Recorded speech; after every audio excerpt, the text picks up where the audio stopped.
So there is a lot that's wrong with how we get information about candidates and about issues during an election season.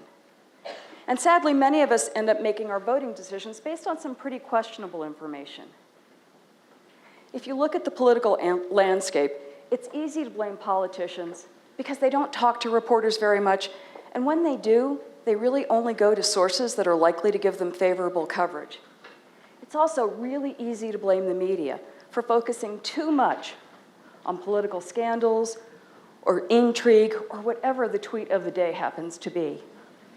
What we don't do when we start to complain about political media coverage is take a long look in the mirror to consider how we might be contributing to the problem and what we need to do to be better informed as we go into an election season, to be our best citizen selves, which is really what our democracy wants from us. I've studied politics for about 35 years, both as a reporter and as a scholar. But I got my first taste of politics in 1966. I was 9 years old, living in Maryland. A neighbor of mine who was doing some campaign work for Spiro Agnew, who was running for governor of Maryland at the time, asked me and some of my friends if we would go down to the local mall and put Agnew flyers in car windshields. For this, he would pay us in a Slurpee. It was great. I got a cherry one. And I didn't think about that day again until October 1973, when Agnew, who was now Vice President of the United States, resigned from office and pleaded no contest to a felony charge of tax evasion. And I stopped in that moment when I was 16 and wondered about the really small role that I had played in his campaign and whether I should have known more about him before I ever decided to put flyers on car windshields for him. Today, when I get my election ballot, I look at many of the same kinds of things. What are the things that I need to know in order to make an informed decision? And where can I go to get the best information possible? And so as we go headlong into the next election season, I wanted to talk to you a little bit about a few things that you might want to consider.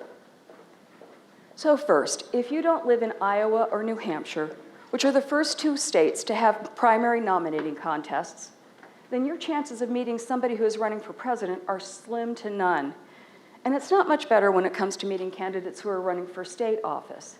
So we have to rely on the media for the information that we get about political candidates. Now here's the first problem. We don't trust the media. Here's the second problem. We don't trust ourselves very much either. Gallup data from a poll conducted last fall says that just 45% of Americans have some measure of trust in media reports that they read. And 66% say that the media don't do a very good job of distinguishing fact from opinion in news. But we're not better at it. Only 33% of us trust our own ability to distinguish fact from opinion in the news. Now, in a perfect world, in my perfect world at least, we would label news just like we label cereal boxes. And we'd have small portion sizes for things like highly opinionated news or infotainment. And then we'd have recommended daily allowances for things like verifiable facts and information from across a range of political perspectives so that we wouldn't get stuck in our own filter bubbles. Today, we're lucky. We have some things that can help.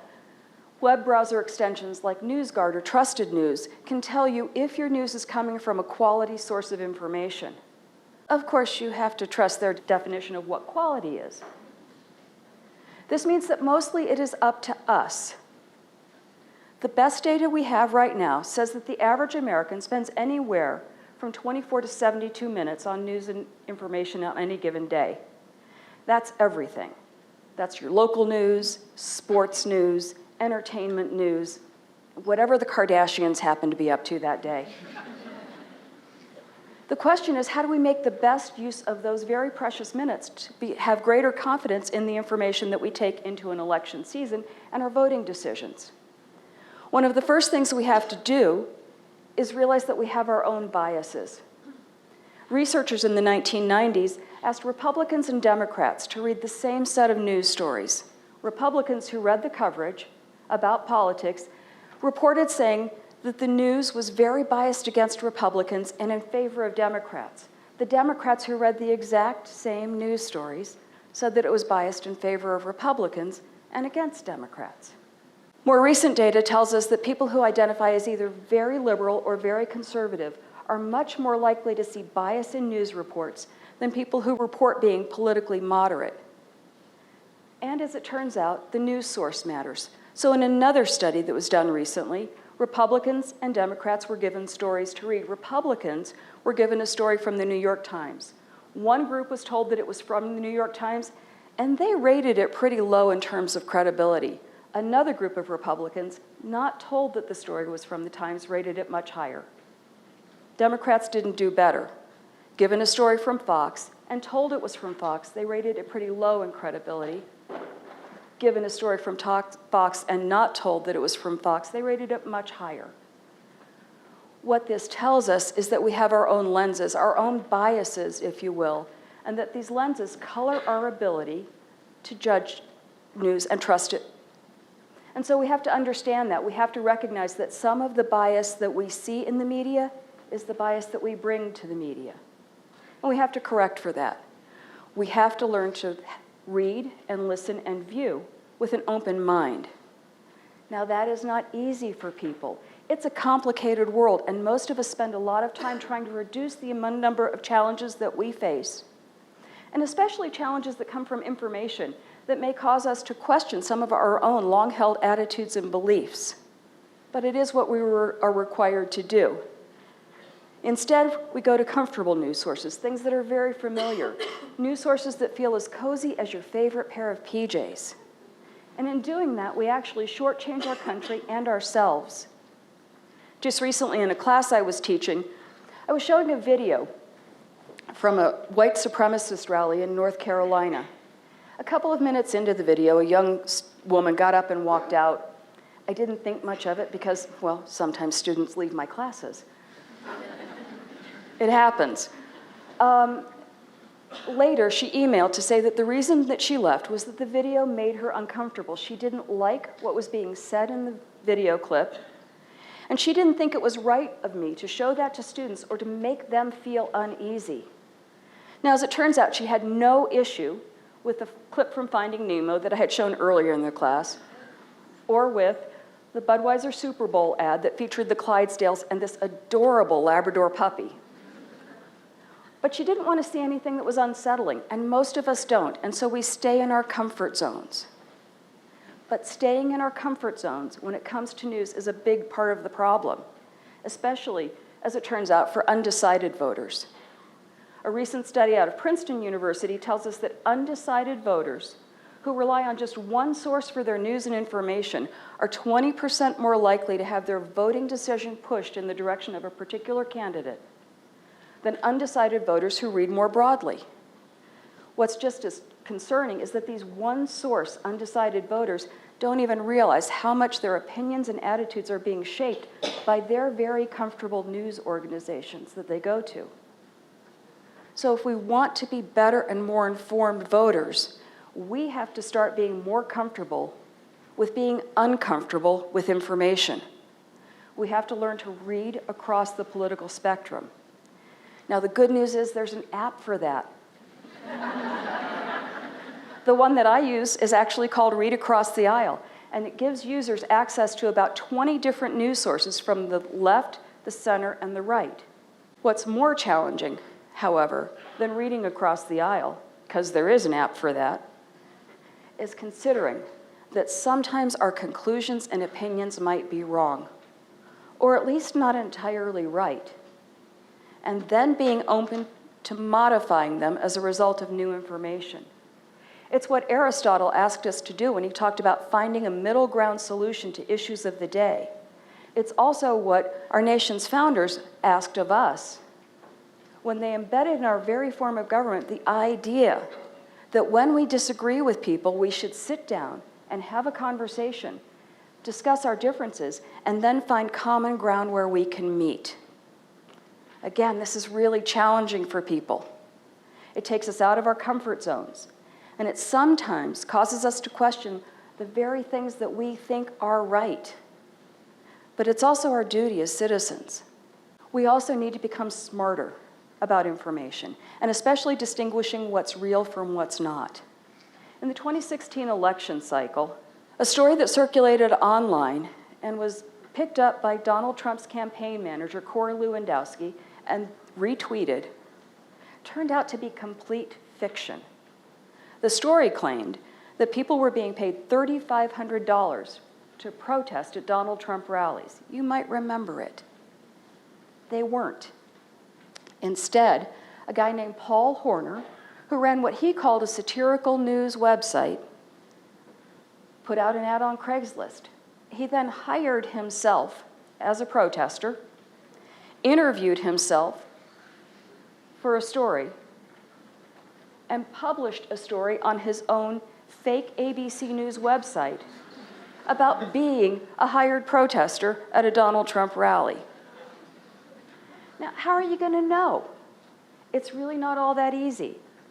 If you read into the story, you would see that about halfway through, it changes from being a story about protesters at Donald Trump's rallies to a whole litany of complaints about Snopes.com, which has spent a lot of time debunking most of Paul Horner's work, if not all of it. That's a clue that maybe the story isn't about what you think it's about. Now, you might also know, if you follow ABC News at all, that ABC News can be found online at abcnews.go.com. Paul Horner's site would take you to abcnews.com.co. If you're really astute, you might notice that the actual ABC News logo is ever so slightly different from the one on Paul Horner's fake ABC News website. But that takes a lot of media literacy. In the current media marketplace, with 1,300 newspapers, 1,700 television stations, 10,000 radio stations, and more than 1.8 billion websites that we go to for information, it's more important than ever to be media literate. So here are a few tips. First, if a story sounds too strange to be true, I'm going to tell you it probably isn't true. No matter how much somebody may have disliked Hillary Clinton in 2016, the story that circulated that said that she and members of her campaign were running a child sex trafficking ring out of the basement of a pizza parlor in Washington, D.C., simply defies logic. How could that be? Especially, of course, when the pizza parlor didn't have a basement. But even so, why weren't news organizations covering it? Well, they weren't covering it because it wasn't true. The story actually didn't gain traction in mainstream media until a man named Edgar Madison Welch, who read about the story on Alex Jones's site InfoWars, decided to take up arms. He got an AR-15, a handgun, and a knife, got in his car, drove from North Carolina to Washington, D.C. to save the children. He got arrested. If you're not seeing more news organizations covering a story, especially a story that is as damning as one about a presidential candidate running a child sex trafficking ring, you may want to hold off for a day or two, get some more verification, check it out a little bit more before you think about driving to the pizza parlor. We also need to be smarter and more astute about information itself. We need to look at where the information is coming from. Is the author of the story real? Because sometimes they're not. Is the news source credible? Because sometimes it's not. The sources in the story, the people who are being quoted, are they real?